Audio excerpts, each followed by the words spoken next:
Dans un instant, le journal.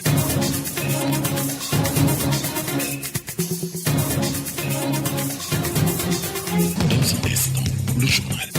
un instant, le journal. Dans un instant, le journal.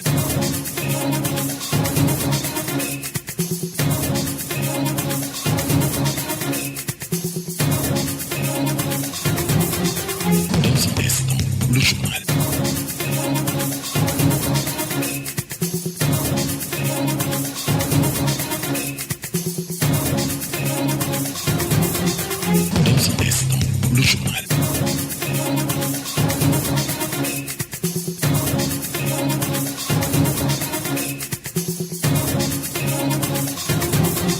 Dans un instant, le journal.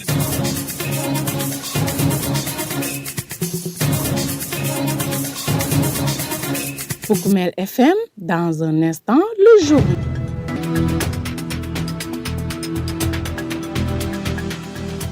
Mesdames, Messieurs, merci de rester fidèles au programme de Poukoumel FM, la 106.0 émettant en face de l'hôtel de ville de Goudomp. Nous sommes partis pour un nouveau point sur l'actualité régionale. À la une de ce journal, excision collective de 11 jeunes filles âgées de 5 mois à 5 ans à Soumakunda, le réseau des jeunes pour la promotion de l'abandon des mutilations génitales féminines, notamment l'excision et des mariages d'enfants, dénonce et demande que les auteurs soient punis pour que de telles pratiques ne prospèrent. Pendant ce temps, à Djoudougou, les autorités municipales plaident pour la poursuite des travaux des chantiers qui sont à l'arrêt dans leur commune et elles sollicitent également auprès des nouvelles autorités la continuité de l'octroi des bourses familiales. Dans ce journal, vous aurez également droit à un résumé de l'actualité des sports. Le journal avec Younous Barou. À la présentation, Sidou Keita assure la partie technique.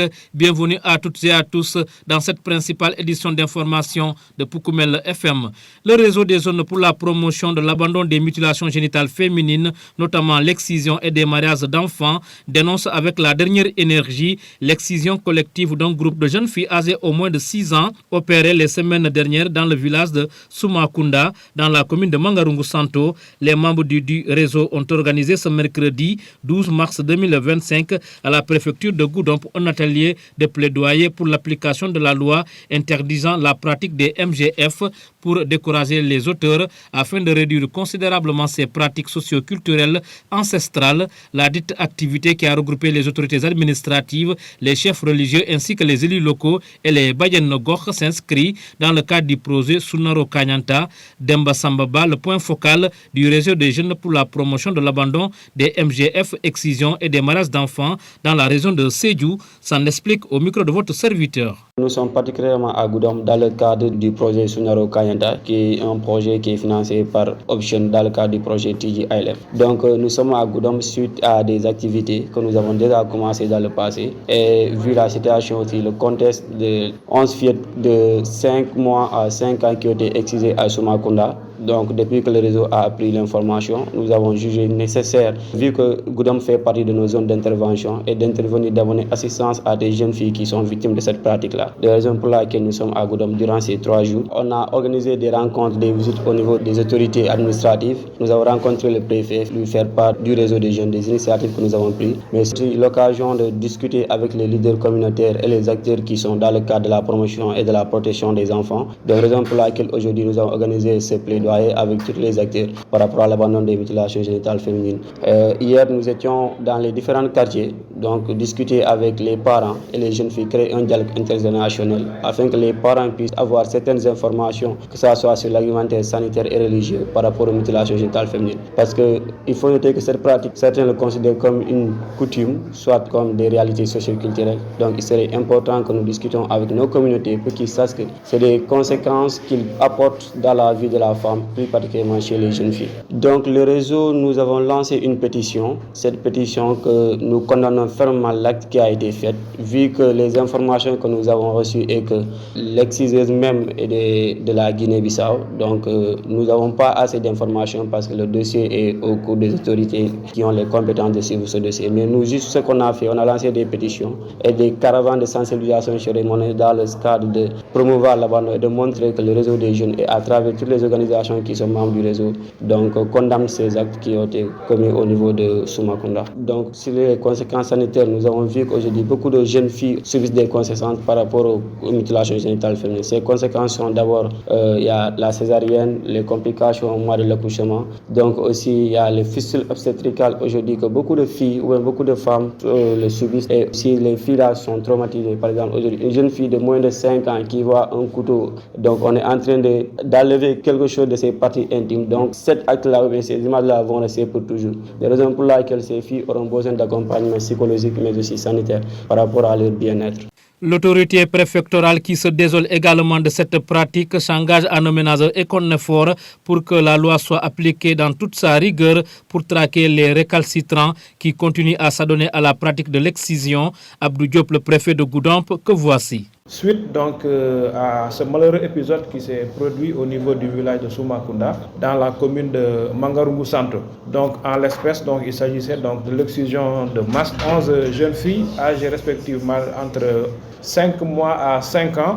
Et c'est une pratique, en tout cas un phénomène qui a retenu l'attention des autorités depuis donc pratiquement une dizaine de jours.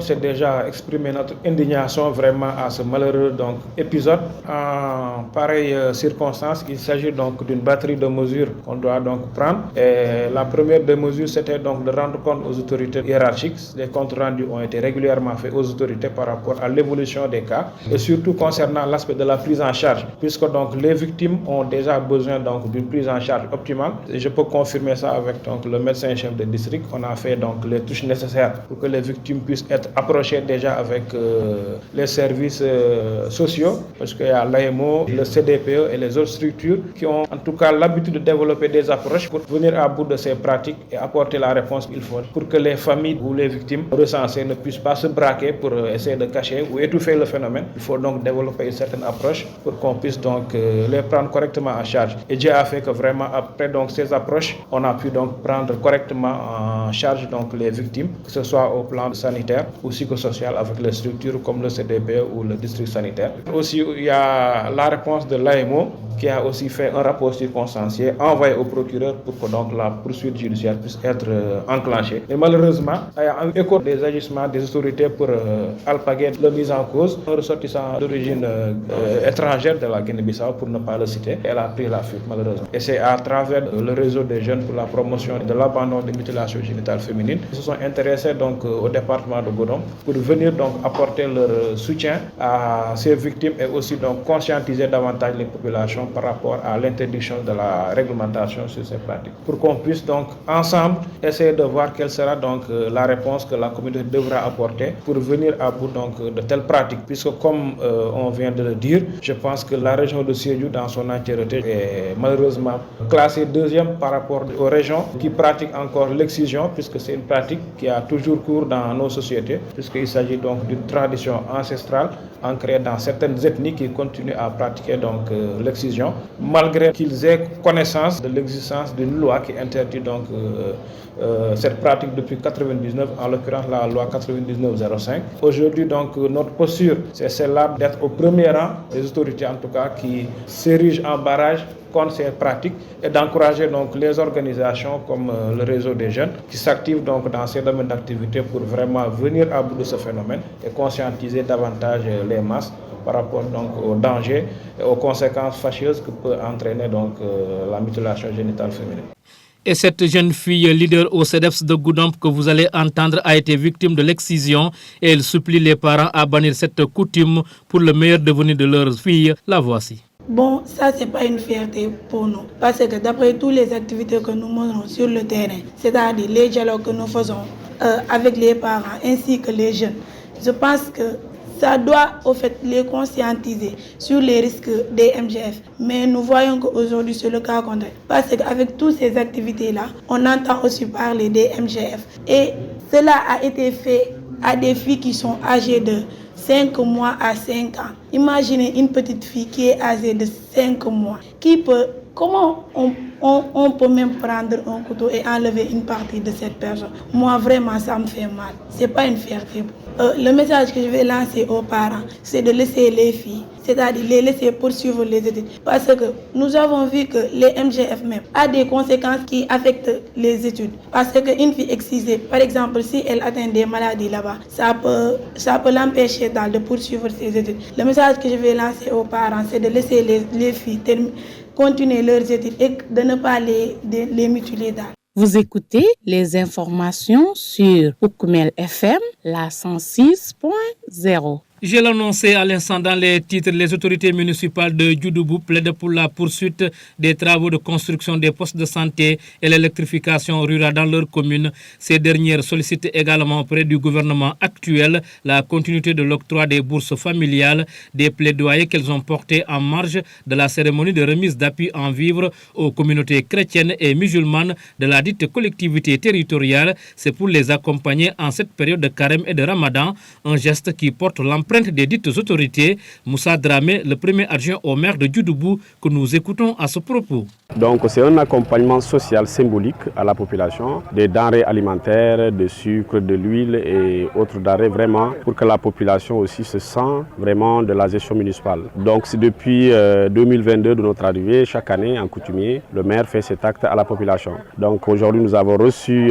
les imams de l'ensemble des villages de la commune, mais aussi des chefs de village et l'ensemble du conseil municipal. La commune de Djoudoubou d'abord est confrontée à des problèmes. Vous savez, les communes entre guillemets rurales, c'est des communes qui ont souvent des difficultés. Et aujourd'hui, cette bourse sociale qui a été initiée, je pense bien, par le président Wade, passant par le président Macky Sall, a été un appui important à la population. Cette suspension, je vous dis, c'est quelque chose que nous n'attendons pas à cet État parce que nous avions été avec eux quand on était à l'opposition. Et aujourd'hui, le fait qu'ils soient au pouvoir, je peux dire, le fait qu'on soit au pouvoir et que ces bourses-là soient suspendues vraiment n'est pas la bonne démarche pour vraiment accompagner la population rurale. Et différemment de ça, en ce qui concerne la commune de Djoudoubou, je pense bien que vous avez fait le tour, il y a aussi la suspension des projets de l'État, beaucoup de projets de l'État. Vous regardez dans la commune de Djoudoubou, il n'y a pas un poste de santé. Donc les postes de santé qui ont été dans le programme de l'État du Sénégal avec le PUDC et d'autres programmes, ces postes de santé sont en suspens jusqu'à présent. Il y a deux postes de santé, il y a le poste de santé de Sanoufili et le poste de santé de Djoudoubou, le siège. Mais tous ces postes de santé, aucun acte n'a été fait par l'État. C'est des projets de l'État qui ont été faits, les financements ont été faits et il y a aussi le démarrage qui a commencé avec les mouleurs et tout, mais tout est arrêté depuis l'arrivée de ce nouveau gouvernement. Il y a aussi le côté d'électrification rurale. Le côté électrification rurale, la commune de Djoudoubou a beaucoup avancé dans ce sens-là, malgré qu'on était la seule commune de l'opposition. Aujourd'hui, nous sommes la seule commune du pouvoir actuel dans le département qui ont accompagné ce gouvernement quand ils étaient à l'opposition. Mais aujourd'hui, nous ne sommes pas satisfaits, je vous dis bien, par rapport aux démarches de ce gouvernement qui vient d'être démarré. Tous nos projets sont arrêtés. L'électrification, ça concerne 6 villages et un hameau. Donc, tout a été fait par les techniciens. Le préfet du département a été avec l'équipe en charge de tout ce qui est impense. Ceci a été fait. Et les personnes intéressées ont été payées par la banque. Je pense que ce qui reste maintenant, c'est le démarrage. Et entre-temps, il y a eu ce changement que nous avons été au cœur dans le département de Goudomp. C'est le changement de ce régime. Et voilà, aujourd'hui, tout est bloqué. Poukoumel FM, le journal des sports.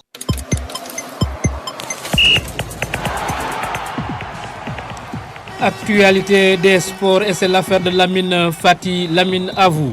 Merci beaucoup Younous. Nous démarrons cette page sportive par l'Assemblée générale de la CAF. Patrice Motsepe reconduit à la tête de la CAF par acclamation. Ce mercredi 12 mars 2025, la Confédération africaine de football CAF a tenu sa 14e Assemblée générale extraordinaire au Caire. C'est en Égypte et parmi les premières décisions prises lors de ce congrès, la réélection de Patrice Motsepe à la présidence de l'instance dirigeante du football africain. Sans surprise, le milliardaire sud-africain, seul candidat en liste, a été reconduit par acclamation pour un second mandat qui s'éteindra jusqu'en 2029. Depuis son arrivée en 2021, Patrice Motsepe a mis l'accent sur l'augmentation des revenus de la CAF, notamment grâce à de nouveaux contrats de sponsoring. Et puis Samuel Eto'o, élu membre du comité exécutif de la CAF lors de la 14e Assemblée générale extraordinaire de la Confédération africaine de football. Samuel Eto'o, président de la FECAFOOT, Fédération camerounaise de football, a été élu membre du comité exécutif de la CAF. Samuel Eto'o, qui avait initialement été écarté de la liste des candidats en raison des considérations ethniques, a rapidement pris les devants en saisissant le tribunal arbitral du sport TAS. L'instance a validé sa candidature, lui permettant ainsi de rejoindre la liste des prétendants. Soutenu par une forte délégation, l'ex-international camerounais a vu sa position renforcée par cette décision. En tant que représentant unique de l'Union des fédérations de football de l'Afrique centrale, UNIFAC,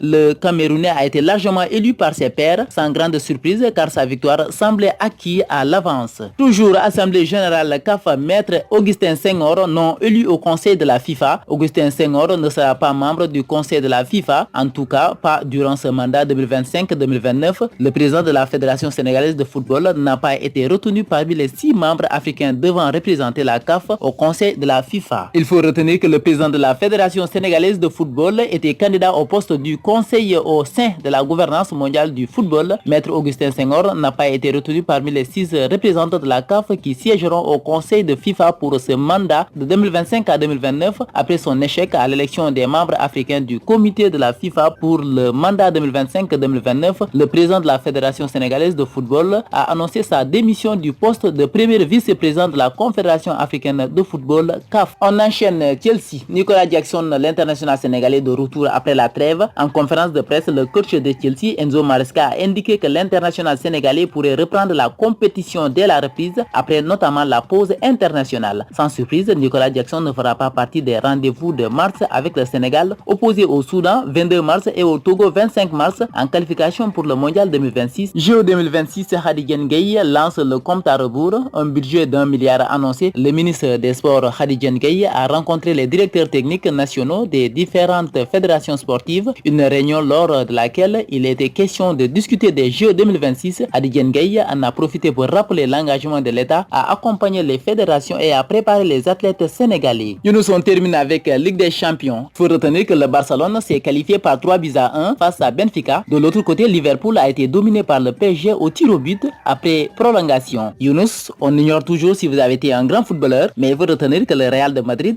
a 15 Ligues des Champions et le Barça en a 5. C'est tout ce qu'on peut retenir dans cette page de sport. Si vous voulez réellement avoir le cœur net, si Younous joue bien au football, je vous invite à aller se renseigner auprès des anciens dirigeants de l'AC Santossou de Goudomp.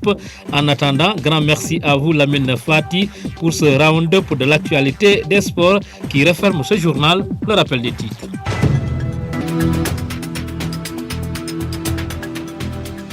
Excision collective de 11 jeunes filles âgées de 5 mois à 5 ans à Soumakunda. Le réseau des jeunes pour la promotion de l'abandon des mutilations génitales féminines, notamment l'excision et des mariages d'enfants, dénonce et demande que les auteurs soient punis pour que de telles pratiques ne prospèrent.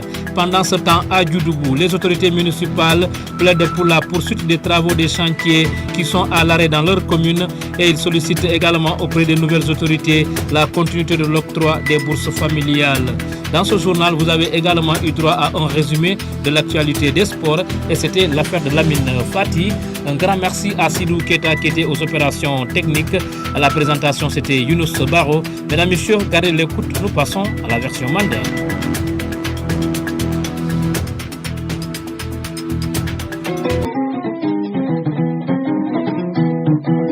Teto mu Demba Samba Baleti, Mbelori Kouro Mouye Kafo Mouye réseau des jeunes pour la promotion de l'abandon des mutilations génitales féminines et mariage d'enfants, c'est du région kon. Yalla na gudon muna sababu. Donc na gudon pour dia muma sababoti na tale parce que nka activité le kenu jando projet mun kete sunyaro kanyanta mais allons optionné à financer dans le cadre du projet TG ILM.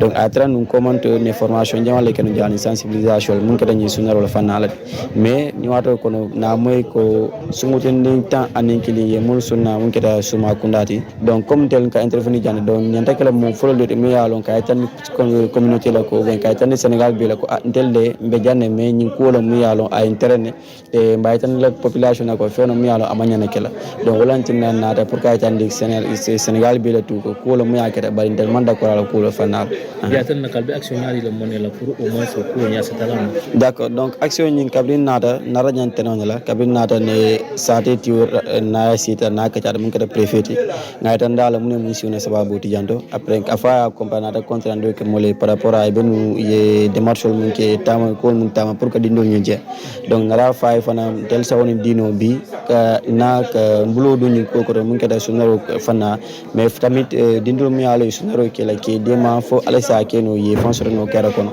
donc kabin nara na ka tar anata ñaata réunion convoqué mun ka da réunion ni plaidoyer ni nka ne communion ke mun ka imamol curé ani saate kono ko mi yalo momo na fo be mi yalo écologie comité kono donc ki katian ki dani par rapport à sunaro fanna fo assez banno mi ar danno fana parce que ni aji be service technique bian man sa bulo national donc bulo national bo fan dan la par rapport à loi mon voté mun ka loi 4905 mi yalo sunaro interdit Sénégal banko kono donc fo ika appliquer fana parce que wado bi nga constater que bi ni aji jama ba fa loi donc mon man kibaro sunu loi la fana wala mon ma fa loi nyande mun fa donc wala na bi na pour que nin comité ici ne katiandi ngalo yalon fana munem loi ni munef ani munan loi ni nata parce que bi jama ya mira tubab la fanalo mais alors que bi téléphone député le yalo tel symbole la wala loi ni voter donc na mira population bi tout ça des mol bi tout nyanda and la loi to le ay ke loi de mi yalo abe mobile tankala parce que bi loi ni ay jinnem fala ke ba fo pour que be tankande mun ka ñu sunaro le mi yalo ak man toro dama na musul la fanna donc wo man toro ni aji bi jare ken la fanna man toro folo ni aji bi ma fo 100% mais ni mo kemeta mo tan kono to betu mun keta musolti wulu bundato ika complication sur jere mi yalon bi dol bi jere fo ikata ni ko tujeti ni aji dol bi je wulu bundato yelo ka boy bala yelo jama ba donc sunaro bo ko kono le mu yatina aka ko natile donc ni aji be fana sasa do bi ka me fisil obstacle on tala janga jele wado bi ka fele musukar ka sunkan wo sasa lo mi yalon sunaro ala man toro le bo sasa o sasa kono parce que sasa aka muso yalon muso la appareil génital ni ko tamulo mais aka tinal ko cycle ne ka trajer do ka ni hanik jali muto fanga ko la muso jali muto na nyami rek aka bol nyama ni kene ta fana sira aka bol nyama donc muso lo mi yala après ka sono bune ko ne ka fa ka sunkan na son alors que sunaro le sasa na donc ne ajibe muro fana ne ka mu utiliser wala lem seto bi ni ay utiliser dinen kilim bala fula sabanani fo lulu imalon sasa mu yalon fo sasa do bi ka mu ISS sasa mu yale ka sawne donc askeno sunnen kilin kono ay sasa so jere donc ni o mur kilon ta ya utiliser mo tanin kilin na donc askeno sasa ni assez propager no ibe bala te o sasa lon sasa mu yalon dolbi bu ko jarano fo mais traitement no mu yale ka subir le donc fo dolbi fana ya kilo ni ajibe image lo mu yala kana wato wat parce que ne mira dino mu yala man fensi e muro tan do le lam serota ya balo e fembondije feno mi yalo aba hakilo malal de wato wati a image bu karna la batinal ko al harmadiya fon ade timala à 100%.